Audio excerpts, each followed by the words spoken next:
But the schools I went to, listen, that'll get you beat up. That'll get you ran up out that thing. So I've always, especially earlier in life, was trying to figure out, how to adapt to any environment. So I didn't get myself, beat up, in trouble. In some aspects, I've seen people get killed.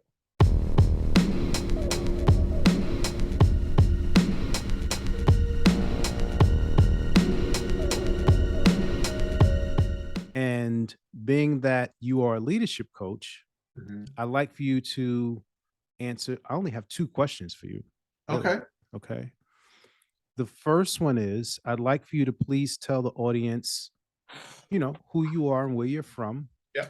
And then secondly, or more importantly, what was the pain that you were going through that brought you to extreme execution? Well, listen, Tommy, I appreciate you giving me a chance to talk to you, to your listeners. I don't take that lightly. For those who are not familiar with me, my name is Aaron Thomason. I'm on Instagram as Ask Aaron Victor. Any place else is my government name. I don't do that weird stuff. You're not going to be trying to listen. Ask Aaron Victor on Instagram, Aaron Thomason. But why do y'all care about this dude? I'm a kid born and raised Detroit, Michigan. And I'm a little annoying about my city. I love it. 313 all day. But growing up in the Midwest, we not really, like Tommy got Harlem. So you're not really East Coast. You're not really West Coast. You're really in the middle of the country. So we navigate a little bit different. And man, having an opportunity, man, to grow up in Detroit, parents, grown-up church kid, brother and sister, just going through a space where you're really trying to figure it out. So I grew up in the 80s, 80s and the 90s, and you had to really put on a facade to kind of be tough. So I've always kind of had my mother would call me a gentle giant, and being 6'8", kind of a sweet, cool, chill spirit. But the schools I went to, listen, that'll get you beat up. That'll get you ran up out that thing. So I've always, especially earlier in life, was trying to figure out, how to adapt to any environment. So I didn't get myself, beat up, in trouble. In some aspects, I've seen people get killed. And so when you navigate through life kind of through that amiable, kind of soluble environment where you're trying to be all things to all people, you really lose yourself. And about 5 years ago for me, it really was an opportunity where I felt like everything that I had accomplished was hollow. Everything that I had done, had been married, 12 years, felt like that was hollow, had nothing to do with her. I had done things corporately, that was hollow. Things that entrepreneurial, that everything was hollow because I still was wrestling with an image that really wasn't mine. And I had to literally lay it to the side with all of its success and say, you need to really plug into who you are. And so being able to kind of navigate through understanding like more of who I was and then who I had become just based on environments, I really understood that I didn't know who this dude was. And I'll be honest, it was probably one of the hardest things for my wife to start navigating through because literally overnight, I'm like, yo, I got to kill that dude. Like that dude has to die because he wasn't healthy. He wasn't true. He wasn't authentic. And so people close to you, they're like, so then what does that mean for our relationship? What does that mean for us? What does that look like?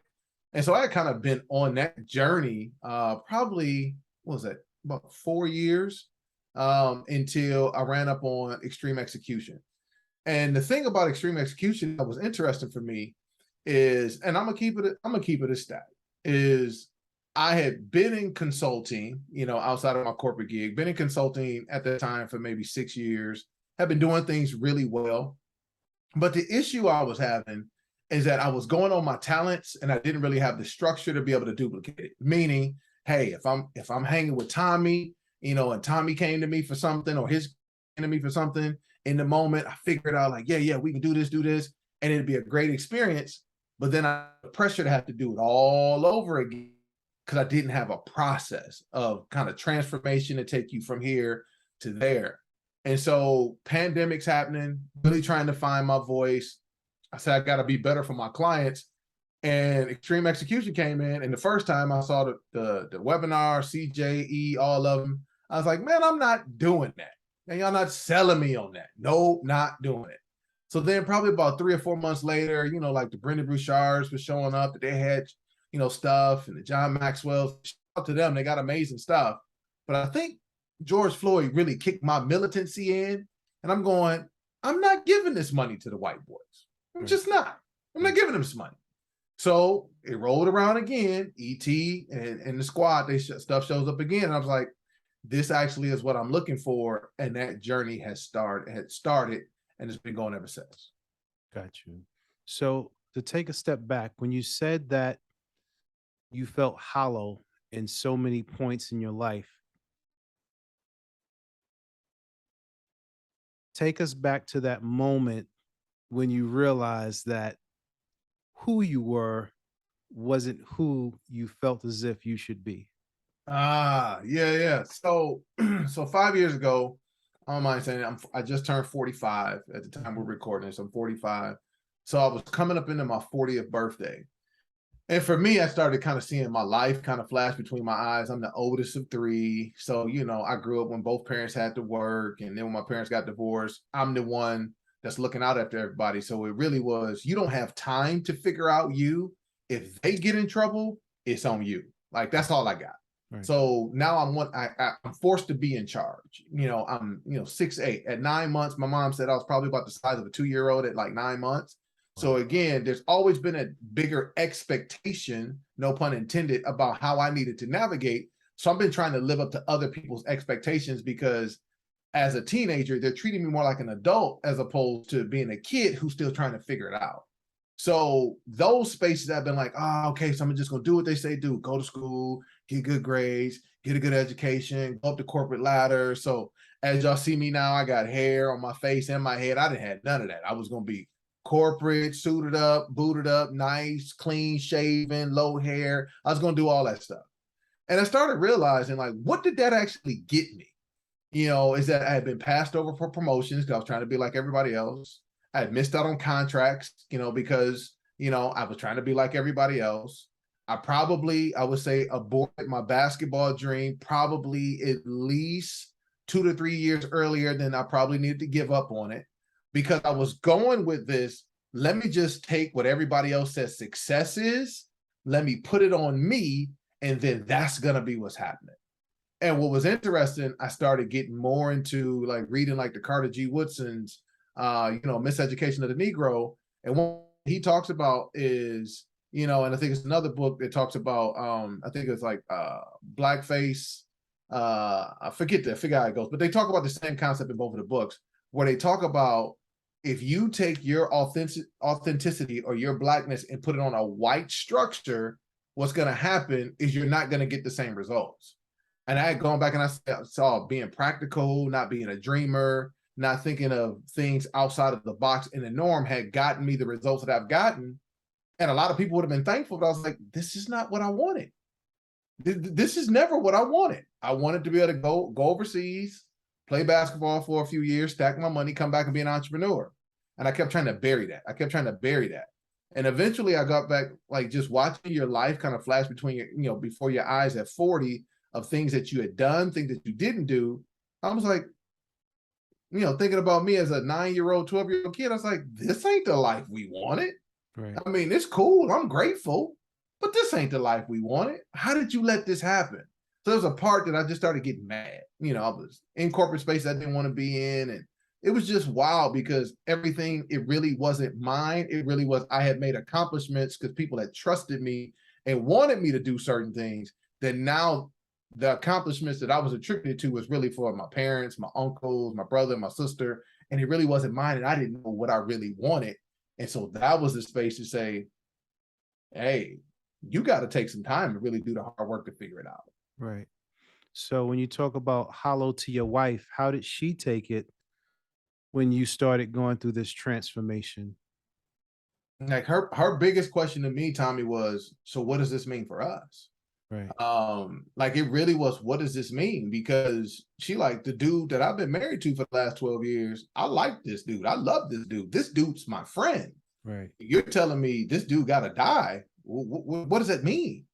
And I had a conversation. It was weird, because the only way I could articulate it was, is that I was doing things for you, and I know that I love you, but I felt like that was the only way that you would love me back. Right. And so because I felt like that was her, it was my thought process that created the condition she had never communicated to me, that I couldn't even find myself for a time period to be able to do the thoughtful stuff I had done before, because it was triggering me to believe that that was the only way she cared for me. And so I literally had to stop for my health, which created a gap with us for a while, because she didn't know really how to navigate me, and I didn't really know how to navigate her, because I'm still trying to figure out how to navigate me. So that was tough to look at. You put this time in for 12 years, and all of a sudden you like, yeah, I don't know how we move forward, because I don't have a clue on who the heck I am looking at back in the mirror. And I know this got to be tough for you. So how long did it take for you guys to come to some sort of understanding? Man, Tommy, that's a great question. I think for us, the initial shock of it, probably you go 12, 18 months, like huge shock, like what is this? I think we started settling in a little bit more probably after about that 2-year mark, after we started having these conversations. I think that's probably back, so about 19, we're starting to settle in a little bit different on what the newness of us looks like, Right. and really starting to get to know her again as she's trying to get to know me again. And I say me getting to know her again, though she's not the one changing. It's now I get to see her through a more healthier lens, as opposed to this conditioned lens that I created. And I had to look myself in the mirror in some aspects, that wasn't fair to her, and to others I was around. I was like, well, if I believe this is the only way that people are going to like me, am I honest? Have I been an honest dude? And have I been just trying to manipulate and manufacture affection based on my deeds and task? And in some aspects, I had to say, like, yo, that's what you were doing. And so until you are comfortable in just being thoughtful, caring, and loving with no reciprocity, and that's just who you are at your core, then you're still navigating out of trauma and hurt. Got you. So what did your mom and dad think about it? I think my mom felt like I might have been like Denzel from Training Day for a little bit. Like I was putting cases on everybody. We gonna be playing basketball in Pelican Bay. You can't do this to me, Jake. Right? So because I'm there's 3 of us. I'm the oldest. My sister's in the middle. My brother's the youngest. And out of the 2 temperaments of the boys, I'm probably the most chill. Right. And so now I'm speaking up. And speaking up is a lot more sharp and a lot more direct. And my mom wasn't used to that. She's like, yo, what is that? And my dad, who been doing this thing for a little bit, got remarried, everything else. And I remember having a conversation with him, and he was like, I don't know what to do. I said, look, man, if you, sir, believe in God and you pray and all this other stuff you do, I said, you need to go pray and come back and figure it out. I said, because I don't even have the language to tell you what I need you to tell me. And I give him credit. It was totally outside of his comfort zone, because part of my people pleasing, amiable personality came from him, because my dad he was very non-confrontational, doesn't have many enemies, but he's not always the most honest person either. Okay. And so knowing how that broke up my family, and I'm seeing myself through that lens, I wasn't happy about that either. But I got to give Pops credit. In that moment, he took some time and he came back and started talking to me about stuff that I know I hadn't told my wife, I hadn't told anybody. Literally was just me and God in prayer. And that was one of the good moments for me to actually be able to believe that people care enough to try to figure it out for me, even though I don't know how to tell them to do it. Got you. So how much of yourself do you see your dad within you? Oh, it's crazy. So if I put up a picture, like me and that dude look so much alike, it's scary. So physically, face wise, we look a lot alike. Now my dad's a little dude, and I say little dude in regards that he got 2 sons. I'm 6'8", another one 6, and my brother's 6'5". My dad be lying on his height. He be lying. My dad will tell you he's 6 feet. This dude might be barely 5'11". Like cut it out, sir. Cut it out. To the point that the kids, when we were growing up, used to say I was a milkman's child. Like, dude, there ain't no way that's your daddy. Right. So the kids were brutal in Detroit. But there's a lot of him that's in me that I think in the proper light is one of the best things to be able to do. My dad is very personable. He's very charming. He has pretty good relationships, but my dad doesn't like to press into the pain of anything uncomfortable. Right. And I think one of the that part I didn't get from him is being an athlete, through college, is that to develop as an athlete, you got to go through the pain. That's the only way you're going to get better. And so my dad can be very non-confrontational. But it's funny, little stuff. I laugh like this dude sometimes, which is, I can hear it when I do it. I was like, oh, that's crazy. So there's a lot of him because growing up, my mom were married until I was 15. And so for me, my dad was my hero. So when they got divorced, I couldn't believe that he was leaving us to go be with another woman and start another family on the other side of town. Right. I'm like, oh, wait a minute, you in church too? Like, yo, this is wild. So he and I have had an interesting relationship probably since then over the last 30 years because I've been trying to figure out how to allow for him to be human and not have to live up to the superhero. Yeah, it's interesting that you mentioned that about your dad, because it seems like as Black men, or for me, I wanted to be to my wife and my mom all the things that my dad wasn't, right? So sort of like if he was the man that caused hurt, then I don't want to give them that type of hurt, right? But to your point, then you have to sacrifice your own happiness because you just don't want to see the people that you love in that pain, even if it means that you endure the pain yourself to put on a facade to make them think that everything is well. And for me, I broke many times. Like I would have these moments of rage to where I'd never learned how to express myself in words just because it was sort of like, I don't want to be confrontational. I just want to make you happy.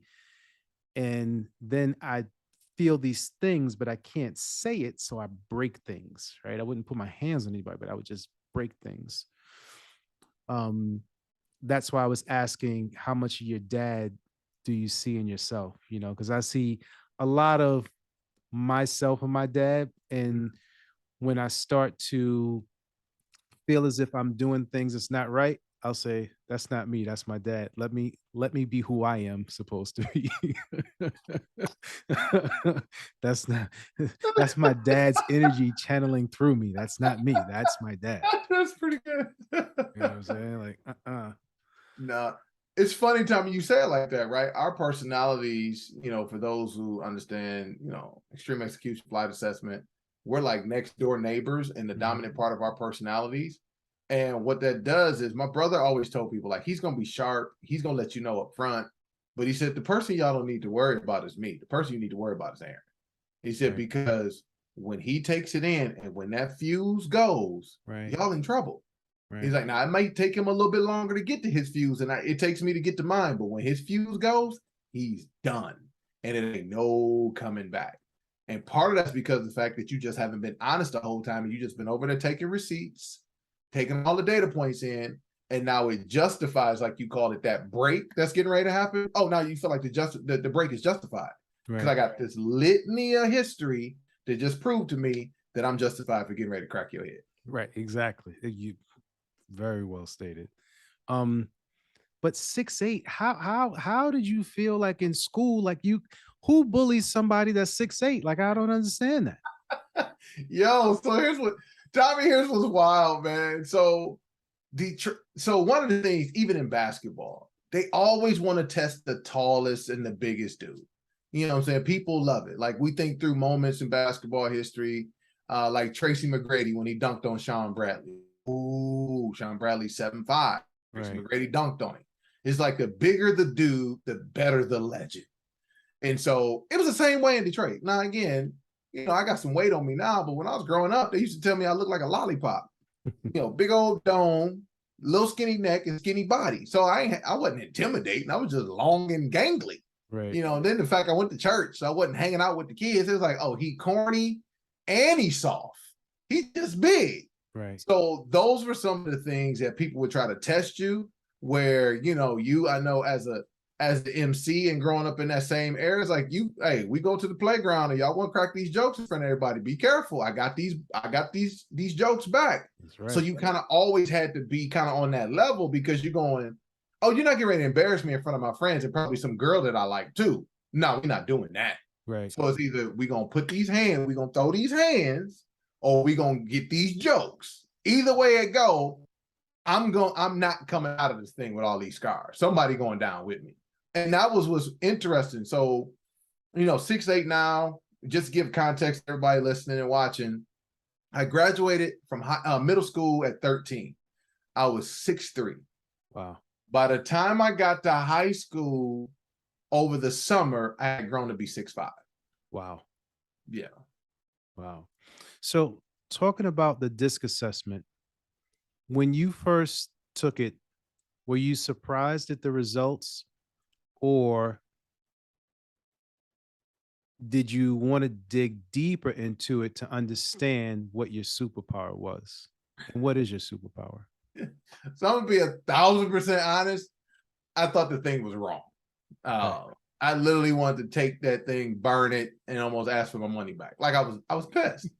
I'm like, man, if you don't get the hell out of here with this readout, this is not true. So again, wired in my brain, I have a certain context that I'm thinking through as a former athlete. You know, championships in high school, championships in college. You know, semi-pro stuff. And in my brain, I'm like, nah, I know how I am. I've been the captain. I've talked to the media. I've done all this stuff. And mine comes out that I'm a grounds crew S. I said, man, if y'all don't get the hell out of here with this, I said, this thing is wrong. Like, this thing is wrong. And like, my adjectives were like passive and complacent. I said, man, we gonna fight. Like, we are legitimately going to fight. And I remember just taking that. And here's what's funny. I've taken them plenty of times. So I've done different variations of it. So my scores were pretty consistent. But the thing that was different about this one is that extreme execution pushes us to think through, what is your dominant trait? Right. And so my most dominant trait was my grounds crew. And I'm like, nah, one, that's my dad. Nah, I'm not that dude. Y'all can forget that. I'm not that dude.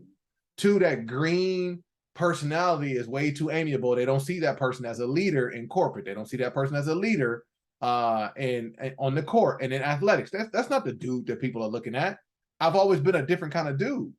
But when I really got a chance to dig into it, and I legitimately said it, and I probably was right around the time I was reading this book by Adam Grant called Think Again. And I said, well, what if the report is right and I'm wrong? It was just one simple question. I was like, stop fighting it. What if the report's right and you're wrong? And so I started reading the report, going deeper into it. And I started saying, I was like, no, I am the people person that wants to create support and strategy for people to thrive. Right. Because my two dominant traits are my grounds crew S and my flight attendant I. I said, that actually is true. And so I said, oh, let's go through grounds crew S. They're the people that are in the background, but if you remove them from the situation, things don't usually go the way that people expected, because they never knew what you were doing. Right. I was like, oh, that's true too. So like, again, I started then seeing, oh, why do people come to me? They come to me for support and strategy for them to be able to thrive in what it is they do. I'm like, this actually is true.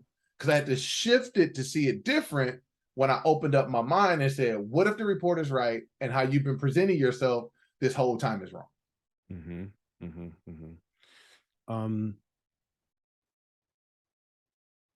But I can actually see that, right? Because as grounds crew, when you know what you know and you know it well, who gonna tell you that you don't know what you know?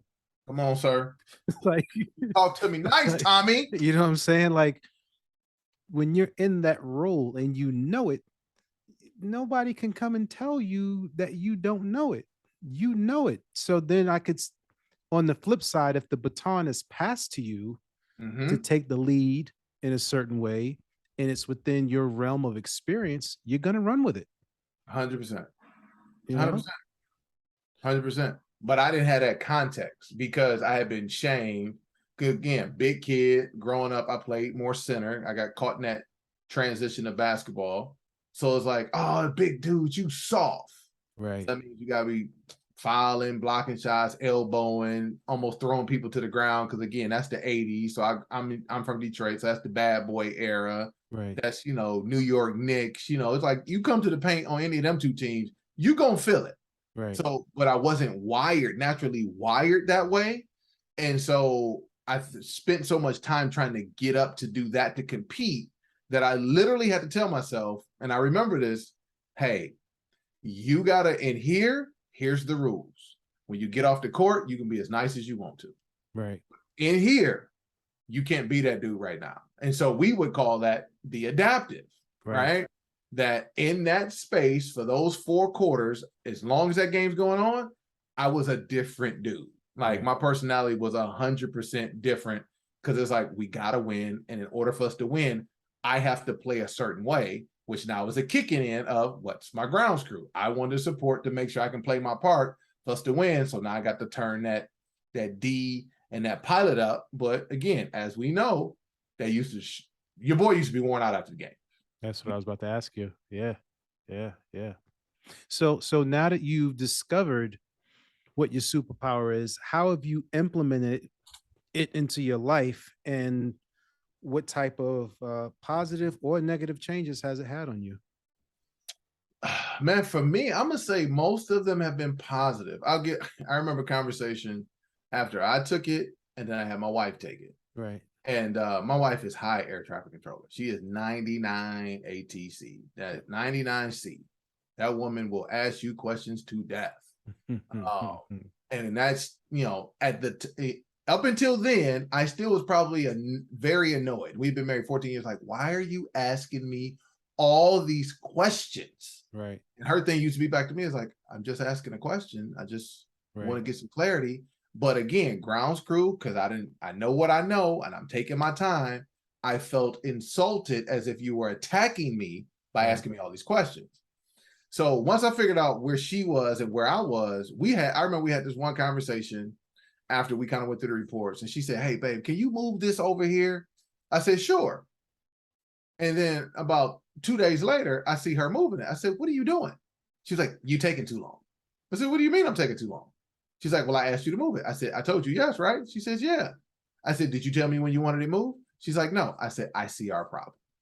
I said, you had it in your mind a certain time period and the deadlines were happening.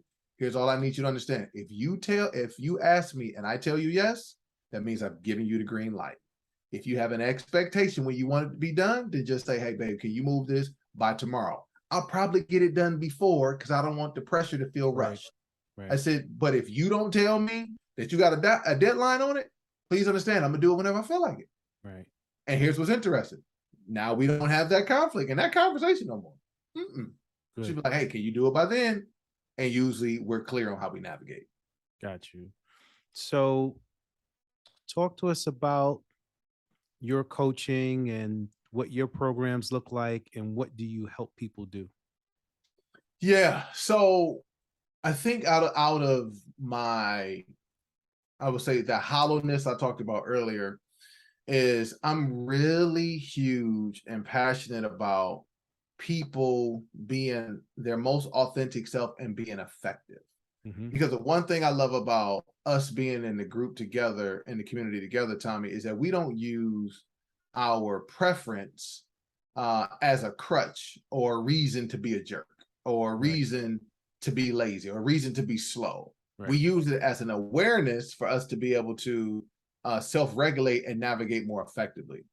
And so I believe that I can help people get out of their heads. Most people that are usually in a spot where they have not allowed for the visions of their mind to become the reality of their life, they're overthinking it, they're perfectionists, they're processing it.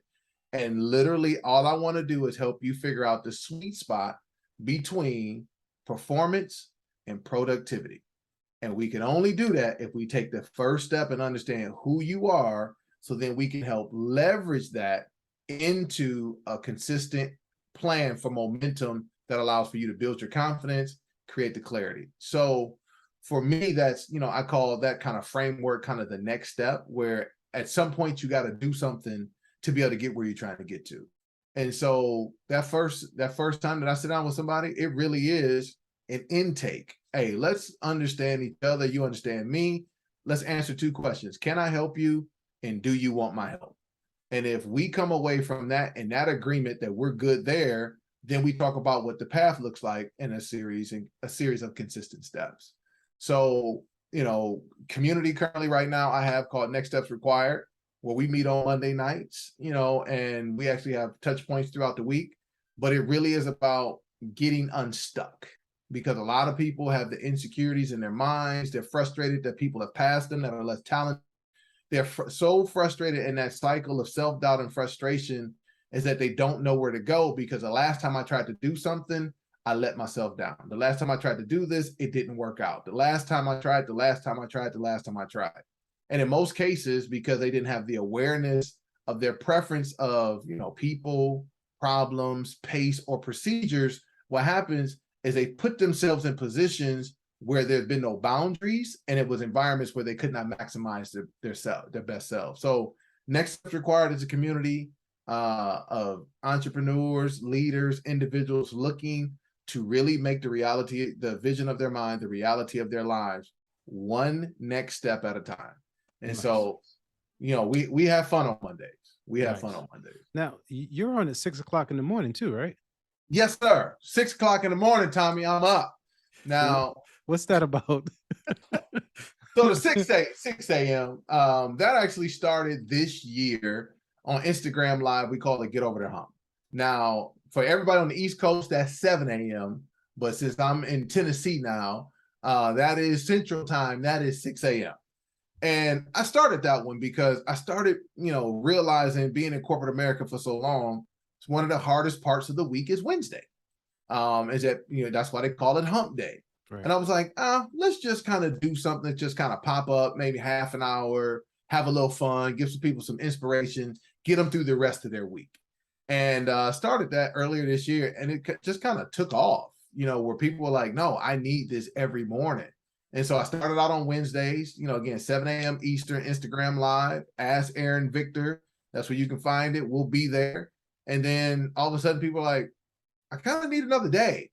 So again, grounds crew, high S, I'm never going to commit to something that I can't be consistent with. Gotcha. So I was like, what other day can I be consistent? And it was Fridays. So that's why it's Wednesday and Friday mornings at 7 a.m. Eastern on Instagram Live. And we have a good time. Like, we legitimately get after it. The community, that's there in the chat. If you can join us live, it's a lot of gems and knowledge that's there. It is super, super fun. Mornings where I don't feel like it, they give me life. But no, Wednesday, Friday mornings, Get Over the Hump, 7 a.m. Eastern on Instagram Live. It's fun. Nice. So, in final questions, what is one of your favorite comfort foods and why? Oh, Tommy, that's a great question. So we do get this from my dad. Me, my brother, and my sister, we have this affinity for chips, potato chips, bro. Yeah, man. Listen, bro. Listen, and I consider like Doritos, them chips. I consider Cheetos, them chips. Anything, bro. I'm eating all of it. Like, if I come to New York, I'm coming to find out what's the New York joint. Oh, I need to figure out the local joints. Hal's potato chips. Woo, can't wait. It's a problem. Like, it's a problem to the point that I don't keep them in mind. It's a problem. Wow. Like, my brother said, he was like, yeah, we be eating these things like folks be smoking cigarettes. Like, it's a problem, Tommy. And I think it's from the origin from my dad. When my parents were still married, and he used to take us to this little private school, he used to do this thing on Fridays called Treat Day. So we would go to the store and get whatever we wanted. When my parents weren't huge on sugar back then, my dad was, there's nothing that good in sugar. It make your teeth fall out and everything else. So scared us into kind of the snacks. Right. So we've been eating chips. Like my sister, she works out incessantly. You put a bag of potato chips in front of her, she eating them. My brother, same way. He eating them. We all have that problem, but it's potato chips, bro. Got you. What is one tool that you cannot live without for productivity? My journal. Journal. Yeah, I got into journaling when I was in high school. And I look back on it and realize now that it was a way to get certain things out because I didn't think people cared enough to listen. Maybe I didn't have the language or the emotional intelligence to, maturity to be able to express it. But if I go back and look at some of those old journals, like I've moved a few times, like there was no conversations I'm having in those things, trying to process and figure out. So like right now on my desk, man, I got at least 3 journals because I put some stuff that's in there. That one's old, but I'm like, nah, I need that for something else I'm working on. Yep. So journals, you can take a lot of stuff, but my journals are usually going to help my thoughts organize and allow for me to be able to reflect and see where I've come from and be excited about where I'm going. Got you. And what do you do to relax? Love movies, man. I'm a movie nut. My wife said she did not go to as many movies until she married me. And what was the last movie you saw? Last movie I saw in the theater, it's been a second because my schedule's been crazy. What did I recently just watch? I just watched it was on Netflix. It was a good one. Oh, it was okay. I just watched the Jamie Foxx joint, Day Shift. I still haven't seen Nope or Beast. I really want to go see those. And the reason why I love movies so much is because literally I don't have to think about anything. Somebody else is doing all the work. I can be entertained. Now, if you're in my head, I'm probably still working a little too much because I'm trying to figure out the plot. If it's a mystery, can I figure it out before they reveal it? Or I'm looking at body language like that dude can't be trusted. So I love movies. I love, the story, how the art goes, the character development. They call, now my wife has gone to so many, our friends back home in Detroit call us like Siskel and Ebert because like we were breaking them things down. Good deal. Listen, thank you so much for coming on the podcast, man. This has been fun. But yeah, thank you so much. I appreciate it. Oh, Tommy, man, this is fun, man. All right.